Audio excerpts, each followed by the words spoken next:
शाम का समय था। गोपी अपनी माँ के साथ अपने झोपड़े में ही बैठी थी। बाहर मूसलाधार बारिश हो रही थी। माँ, और कितनी देर लगेगी? मुझे बहुत भूख लगी है माँ। बस थोड़ी देर और। जब तक तू प्रसाद में मिला केला खा ले। नहीं माँ, मुझे खाना ही खाना है। ये सुनकर कमला का गला भर आया। आज 2 दिन से माँ बेटी ने कुछ नहीं खाया था। बेटी को भूख से तड़पता देख कमला पड़ोसियों से मुट्ठी भर चावल मांग कर लाई थी। वही पका रही थी। हे भगवान, पिछले साल सूखे की वजह से केले की सारी फसल तबाह हो गई थी और इस साल अंकुर निकलते ही इतनी मूसलाधार बारिश हुई कि सारी खेती बह गई।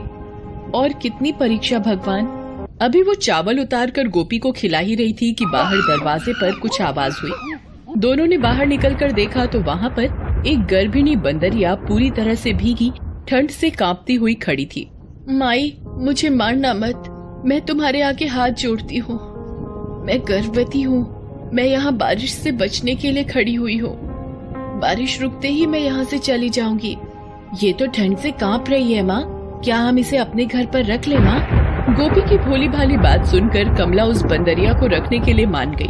उसने उसे भूखा जानकर प्रसाद में मिला केला लाकर उसे खाने के लिए दे दिया। उस दिन से वो बंदरिया भी उनके साथ रहने लगी। गोपी ने उसका नाम तारा रखा।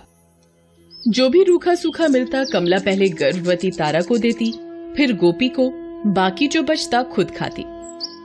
हालांकि तारा गर्भिणी थी और ज्यादा दूर नहीं चल पाती थी, मगर वो भी कभी कभी उनके लिए जंगल से कंदमूल फल ले आती थी। एक दिन, तारा, तुम गर्भवती हो ये तो तुम जानती ही हो, इसलिए तुम्हें आराम करना चाहिए। अगर तुम्हें और तुम्हारे बच्चे को कुछ हो गया तो मैं भगवान को क्या मुंह दिखाऊंगी? नहीं, ऐसा मत कहो। तुमने तो मेरे और मेरे बच्चे के ऊपर उपकार किया है। मैं तो इस उपकार के बदले तुम्हारी कुछ सहायता करना चाहती हूँ। हाँ माँ, देखो तो ये तारा हमारी कितनी अच्छी तरह से देखभाल करती है। ये तो आप लोगों का हमारे ऊपर कर्ज है, जिसके लिए हम दोनों हमेशा आभारी रहेंगे और ऐसे ही सेवा करते रहेंगे। कमला की हालत किसी से छुपी नहीं थी। एक दिन ऐसा भी आया जब उसके पास कुछ नहीं बचा था। माँ, मुझे बहुत भूख लगी है, कुछ खाने को दो ना माँ। कमला की आंखें भर आईं। घर में अनाज का एक दाना भी नहीं था। तारा और गोपी उसे बड़ी आस भरी आंखों से देख रहे थे कि वो उन्हें कुछ खाने को देगी। तुम दोनों थोड़ी देर रुको, मैं अभी कुछ लेकर आती हूँ। इतना कहकर कमला वहाँ से निकल गई। तारा और गोपी घर पर उसका इंतजार करने लगी। तारा को गए 2 घंटे से ऊपर हो गए थे। तारा, माँ अभी तक नहीं आई, मुझे बहुत भूख लगी है, चलो ना कुछ खाने को ढूंढते हैं। ठीक है, चलो। इतना कहकर तारा और गोपी घर से निकल पड़ते हैं। काफी देर चलते रहने और लोगों से मांगने के बाद भी उन्हें कोई खाना नहीं देता है। फिर दोनों हनुमान जी के एक मंदिर के पास पहुँचती हैं। भूख से परेशान अबोध तारा और गोपी वहाँ से एक अमरूद उठा लेते हैं। तभी मंदिर के पुजारी की उन पर नजर पड़ती है। ए लड़की, ये क्या किया? भगवान के प्रसाद को दूषित कर दिया और गंदे जानवर को भी लेती आई। चलो निकलो यहाँ से, निकलो।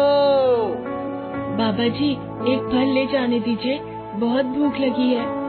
मैंने कहा ना, कुछ नहीं मिलेगा।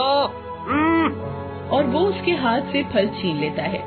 तारा और गोपी निराश होकर वहाँ से निकल पड़ते हैं। मंदिर में पूजा फिर से शुरू हो जाती है। अभी थोड़ी ही देर हुई होती है कि पुजारी चिल्लाने लगता है। अरे गजब हो गया, गजब! भगवान की सोने की माला किसी ने चुरा ली। हे भगवान, ये कैसा अनर्थ हो गया? ओहो। कौन चुरा सकता है भगवान की माला पुजारी जी? जरूर ये उसी लड़की और उसकी बंदरिया का काम होगा जो अभी थोड़ी देर पहले यहाँ आए थे। ओहो। तब तो वे ज्यादा दूर नहीं गए होंगे। चलो चलकर उन्हें पकड़ते हैं। इतना कहकर वे उन्हें ढूंढने के लिए निकल पड़ते हैं। तारा और गोपी वहीं थोड़ी दूर एक पेड़ के नीचे उदास बैठी थी। लोगों को देखकर दोनों चौंक जाते हैं। लगता है गोपी की पूजा समाप्त हो गई है और ये लोग हमें प्रसाद देने के लिए आ रहे हैं। दोनों खुशी खुशी खड़े हो जाते हैं, मगर उनकी ये खुशी बस थोड़ी देर की थी। भगवान की माला चुराती है, चोटी कहीं की। हमने नहीं चुराई है। झूठ भी बोलती है। ठहर, अभी बताता हूँ तुम लोगों को मैं। इतना कहकर पुजारी उन्हें मारने के लिए एक छड़ी उठाकर गोपी की ओर बढ़ता है। ये देखकर तारा बंदरिया पुजारी पर झपट पड़ती है। पुजारी अपनी छड़ी घुमाकर तारा को दे मारता है। चोट खाकर तारा जमीन पर गिर पड़ती है। हनुमान जी, कहाँ हो आप? अपने भक्तों की लाज बचाने जल्दी आइए। भीड़ जमा देख वहाँ कमला भी आ जाती है। वो अपनी गोपी पर छड़ी बरसते देख उसे बचाने दौड़ पड़ती है। तभी छड़ी चलाते हुए पुजारी का हाथ किसी ने पकड़ लिया और उसे उठाकर वहीं पटक दिया। लोगों ने देखा तो उनकी आंखें फटी की फटी रह गईं। उसके सामने स्वयं हनुमान जी खड़े थे। दुष्ट पापी, माला तूने चुराई और कष्ट मेरे भक्तों को देता है। क्या समझा कि मैं बस पत्थर की मूर्ति भर हूँ? क्या कहना है तुम्हारा इस पर? प्रभु, मुझे माफ कर दीजिए, मैं स्वार्थी हो गया था। मैं आपकी माया समझ नहीं पाया प्रभु, मैं समझ नहीं पाया। मेरे नाम पर लोगों से पैसे ऐंठ, उससे शराब और मांस का सेवन कर उस पैसे का दुरुपयोग करते हो। उसके बारे में मुझे क्या पता नहीं है? अधर्मी।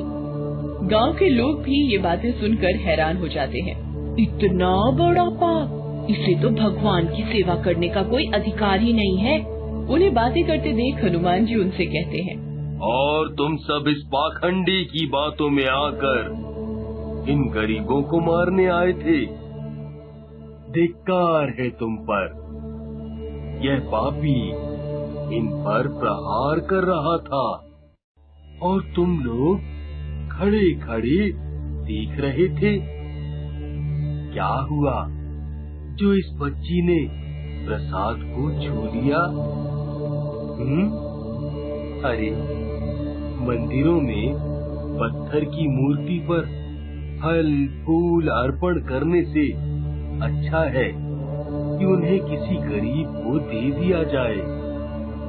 दरगाहों में चादर चढ़ाने से अच्छा है कि किसी गरीब के बदन को ढकने के लिए कपड़े दिए जाएं। और गिरजाघरों में मोमबत्ती जलाने से अच्छा है कि किसी गरीब के घर में रोशनी की जाए। मगर अफसोस, इस सच्ची भक्ति को छोड़कर तुम इन जैसे पाखंडियों की बातों में आकर सिर्फ ढकोसले करने में लगे हो। सच्ची भक्ति सीखनी है तो मेरी इस भक्त कमला से सीखो। खुद के पास कुछ ना होते हुए भी इसने एक लाचार गर्भिणी बंदरिया को अपने यहाँ आश्रय और सहारा दिया। इतना कहकर हनुमान जी अपने आशीर्वाद से गोपी और तारा की सारी पीड़ा गायब कर देते हैं और वे भले चंगे हो जाते हैं। ये देखकर पुजारी पुनः हनुमान जी से माफी मांगते हुए कहता है, मुझे माफ कर दीजिए प्रभु। आज से मैं भी आपके बताए रास्ते पर चलकर 3 और जरूरतमंद लोगों की सहायता करूँगा।